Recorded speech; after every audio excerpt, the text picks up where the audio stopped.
যারা দুবেলা দুমুঠো খাবার পাওয়া থেকে বঞ্চিত, যাদের কাছে প্রতিটা দিন এক একটা লড়াই, তাদের সাথে নিজেকে তুলনা করে দেখো, তাদের পর্যায়ে নিজেকে বসিয়ে দেখো, তোমার অবস্থানে স্পষ্ট হয়ে যাবে তুমি আসলে কি ভালো আছো নাকি খারাপ, সেটা অনেক সহজে বুঝে যাবে।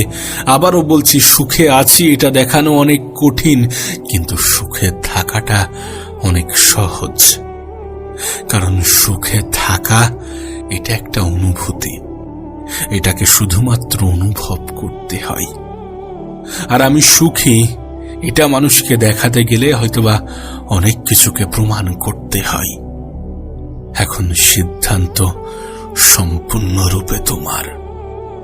তবে তুমি আমি হয়তোবা চাইলেও এটা অস্বীকার করতে পারবো না যে মানুষ অভিনয় করতে ভালোবাসে। একটা সময় ছিল যখন মনে করতাম যে কোনো মানুষকে ভুলে যাওয়া খুবই কঠিন, কোনো আপন, কোনো কাছের, কোনো প্রিয় মানুষকে ভুলে যাওয়া অনেক বেশি কঠিন। একটা সময় ছিল যখন এটা মনে করতাম, কিন্তু আজ এটাকে ভ্রান্ত বলে মনে হয়। আজ মনে হয় মানুষকে ভুলে যাওয়ার থেকে মানুষ চেনাটা অনেক বেশি কঠিন।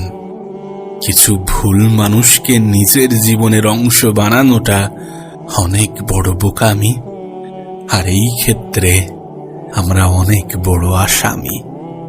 জীবনের বিভিন্ন ক্ষেত্রে কিছু ভুল মানুষের সঙ্গে তোমার পরিচয় হবে, এবং স্কুল কলেজের থেকেও কঠিন শিক্ষা তোমাকে শিখিয়ে যাবে।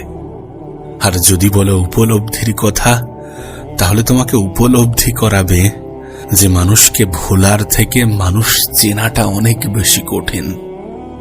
যেন জীবন থেকে একটা জিনিস শিখলাম, যে চাইলেও সকলের আপন হওয়া যায় না। আমি আমার হাজার চেষ্টার পরেও সকলের প্রিয় হতে পারবো না, সকলের মনে জায়গা করতে পারবো না। আমি আমার হাজার চেষ্টার পরেও সকলের মন জয় করতে পারবো না।